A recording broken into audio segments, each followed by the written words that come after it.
నమ్ముకునేవాడు ఈ వ్రతాన్ని ఆచరింపజేసుకుని తమ కష్టములని తొలగింపజేసుకున్నాడో వీరిద్దరూ కూడా ఈ వ్రత ఫలితాన్ని మనకి సులువుగా ఉండి ఫలితాన్ని ఎక్కువ వచ్చేటువంటిది విస్తారంగా బాహుళ్యంగా అందరికీ తెలియచేయాలి అని చెప్పి ఆ కాశీనగరంలో ఉండే బ్రాహ్మణోత్తముడు అన్ని రాజ్యములు తిరుగుతూ ఈ ఊర్కాముఖుడు ఉన్నటువంటి రాజ్యానికి వచ్చాడట. అక్కడ వచ్చేటప్పటికి ఈయన ఇంద్రియాల్ని జయించినటువంటి వాడు రాజుగారు అనేక మంది బ్రాహ్మణులకి అందరికీ ధనము దానము చేస్తూ తన కష్టములు తొలగిపోవాలి అని అందరితో చెప్పుకుంటూ ఉన్నాడట.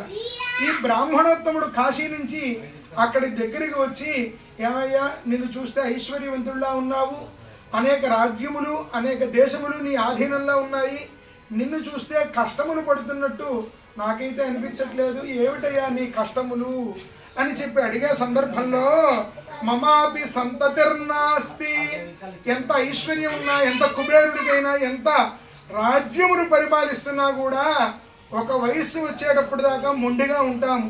ఒక 40-50 ఏళ్ళు దాటేటప్పటికి మనకంటూ ఒక సంతానం బిడ్డ ఉంటే బాగుంటుంది కదా అని బాధపడుతూ ఉంటారట. ఆయన కూడా నాకు సంతానం లేకపోవడం వలన మనోబాధ అనుభవిస్తున్నానయ్యా అని చెప్పిన సందర్భంలో ఈ బ్రాహ్మణోత్తముడు ఇట్లా చెప్పసాగుతున్నారు, పోయి నేను కూడా ఇట్లా కష్టాలు పడుతున్నప్పుడు నేను ఈ వ్రతాన్ని ఆచరింపచేశానయ్యా, నీవు కూడా ఈ వ్రతాన్ని ఆచరించినట్టయితే ఏమో స్వామి అనుగ్రహం వల్ల నీకు కూడా సంతానం కలుగుతుందేమో అని చెప్పేటప్పటికీ ఆ రాజుగారు నదీ తీరమునందునే ఆ బ్రాహ్మణోత్తముడిని అట్టే పెట్టుకుని వ్రతాన్ని ఆచరింపజేసుకున్నారట. ఎప్పుడైతే వ్రతం చేసుకున్నారో ఆ భార్యాభర్తలిద్దరూ కూడా కొన్ని నెలలు గడిచేటప్పటికి సుఖించి ఆ రాణిగారి గర్భం దాల్చింది. 10వ మాసమున కుమారుడికి జన్మనిచ్చింది. ఆ ఆనందంలో ఆ రాజుగారు ఏం చేశారు, ప్రతి నెల విడువకుండా సత్యనారాయణ స్వామి వ్రతాన్ని ఆచరింపజేస్తున్నారు. మనందరం కూడా ఏం చేస్తామంటే కోరిన కోరిక ఇచ్చిన ఫలితము 2 లభించేటప్పటికి భగవంతుడికి తర్వాత చేద్దాంలే, ఇది 100 రెట్లు 1,00,000 రెట్లు 1000 రెట్లు అయితే చూద్దాము అని మనస్సు దాట వేస్తూ ఉంటాము. ఆ రాజుగారు ఏం చేశారు, ఫలితం పొందిన వెంటనే మనం సంకల్పించినటువంటి వ్రతాన్ని మరలా చేసుకుంటూ ఉండాలని చెప్పి వ్రతాన్ని ప్రతి నెల ఆచరింపజేస్తూ ఉన్నారట. మనం వ్రతం చేస్తుంటేనే ఇంతమంది ఉన్నారు, అందులో రాజులు వ్రతం చేస్తుంటే ఎంతమంది ఉంటారు? వాళ్ళందరూ కోలాహలంగా ఉన్నటువంటి సందర్భంలో ఇద్దరు వర్తకులు ఆ పడవలో వ్యాపారం చేసుకుంటూ రాజుగారు ఎక్కడైతే వ్రతం చేస్తున్నారో అక్కడ పడవను ఒడ్డుకు పట్టించి వాళ్ళ దగ్గరికి వెళ్ళి పోయి ఏమిటయ్యా ఇక్కడ సామాన్లు అన్నీ కూడా అడిగేటప్పటికీ ఈ రాజుగారికి సంతానం లేకపోవడం వలన వ్రతాన్ని ఆచరింపజేశారయ్యా, వారికి సంతానం కలిగినది అని చెప్పేటప్పటికీ ఆ వర్తకులలో ఒకనొక వర్తకులకి సంతానం లేకపోవడం వలన నేను కూడా సంతానం కలిగితే వ్రతం చేసుకుంటాను అని నమస్కారం చేసుకున్నాడు. తీర్థ ప్రసాదములు పుచ్చుకున్నాడు. ఇంటికి తిరిగి వెళ్ళాడు. ఇంటికి వెళ్ళేటప్పటికీ తన భార్య అయిన లీలావతిని పిలిచి మనకి సంతానం కలిగితే వ్రతం చేసుకుంటాను నమస్కారం చేసుకున్నానని చెప్పాడు. రాజుగారు ఏం చేశాడు, సంతానం కలగాలి అని వ్రతం చేసుకున్నాడు. ఈ వైశ్యవర్తకుడు ఏం చేశాడు, కలిగితే వ్రతం చేసుకుందాము అని చెప్పి నమస్కారం చేసుకున్నాడు. తీర్థం ప్రసాదం పుచ్చుకున్నాడు. దాని ఫలితం వలన స్వామివారు నిష్కల్మషంగా అతన్ని అనుగ్రహించారు. అతనికి 12 నెలలు గడిచిన పిమ్మట కుమార్తెకి జన్మనిచ్చింది. ఆవిడ భార్య కళావతి అని పేరు పెట్టుకున్నారు. అల్లారు ముద్దుగా పెంచుకుంటున్నారు. ఆ ఆనందంలో భగవన్నామస్మరణ చేయడం మర్చిపోయారు. అన్నప్రాసన చౌలము ఇత్యాది కార్యక్రమాలన్నీ కూడా వరుస పెట్టుకుని చేసుకుంటున్నారు, కానీ భగవన్నామస్మరణ చేయడం మర్చిపోయారు.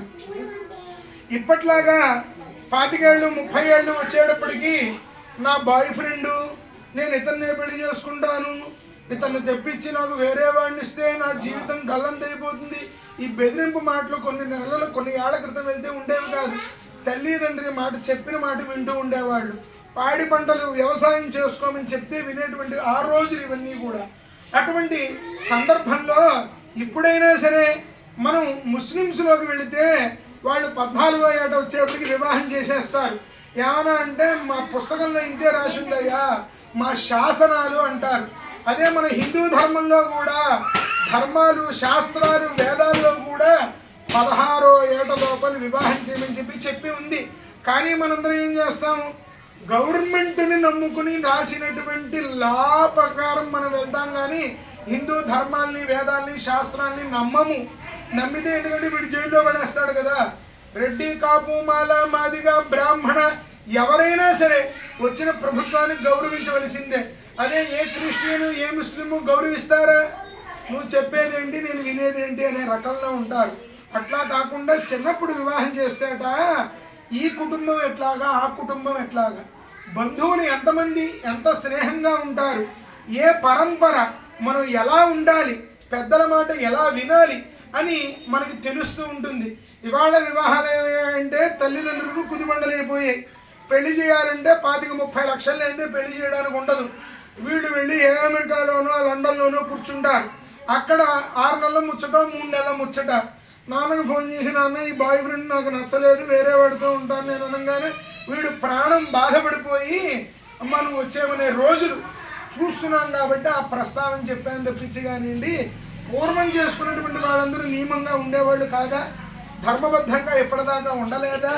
అటువంటి ధర్మబద్ధంగా 8వ ఏట వచ్చేటప్పటికి వివాహం చేద్దామని చెప్పి నలుగురిని 4 దిక్కులకి పంపించి ఒక యోగ్యమైనటువంటి వరుణ్ణి తీసుకొచ్చి వివాహం జరిపించాడుట ఆ వైశ్యుడు. వివాహం జరిపించిన ఆనందంలో కూడా వ్రతం చేయడం మర్చిపోయాడు. మర్చిపోయేటువంటి సందర్భంలో ఈయన ఇంకా ఏం చేశాడు, తన స్నేహితుడితో వ్యాపారం చేస్తే డబ్బులు అతనికి సొహం ఇవ్వాల్సి వస్తుంది, నా అల్లుడికే వ్యాపారం నైపుణ్యత నేర్పిస్తే నా కూతురికే ఉంటుంది కదా అని చెప్పి ఏం చేశాడు, తన అల్లుడిని చేరదీసి చంద్రకేతు మహారాజు గారు ఉన్నటువంటి రాజ్యానికి వెళ్ళాడు. వెళ్ళేటప్పటికి భగవంతుడు 1 సారి 2 సార్లు 3 సార్లు పరీక్షిస్తారు. 4వసారి వీళ్ళకి కష్టమైన మెప్పింపచేసి భగవన్నామస్మరణ చేయిద్దాము అని చెప్పి కష్టాలు ఇస్తాడు. మన మీద కోపం ఉండి భగవంతుడు మనకి కష్టాలను ఇవ్వడు. వీడిని కష్టపెడితేనైనా కనీసం దేవ రామ కృష్ణ అంటాడేమో అని చెప్పి మనం అప్పుడు కూడా చేయకపోతే ఇంకా భగవద్ ఇచ్చ అనుకోవడం తప్పించి వీళ్ళిద్దరిని ఎలా కష్టపెట్టాలి అని చెప్పి చంద్రకేతు మహారాజు గారి దగ్గర ఉండేటువంటి రాజముద్రికలు అవి తీసుకుని వచ్చి కొంతమంది మాయ దొంగలు ఈ వర్తకులు ఎక్కడైతే వ్యాపారం చేస్తున్నారో అక్కడ వదిలిపెట్టేశారట. నిజమైన భటులు అవన్నీ కూడా చూసి వీళ్ళే దొంగలు, మీ ఫోన్ నా దగ్గర ఉందనుకోండి, నా ముందర అనకపోయినా పక్కకి వెళ్ళేటప్పటికి పంతులు గారికి మా ఫోన్ తీసుకుని పక్కన పెట్టుకున్నారు అనేటువంటి రోజులు. అటువంటి రోజుల్లో వాళ్ళు ఏం చేశారు, వీళ్ళు చెప్తున్నారు మేము దొంగలం కాదయ్యా అని చెప్తున్నా కూడా భగవంతుడికి వినిపించట్లా.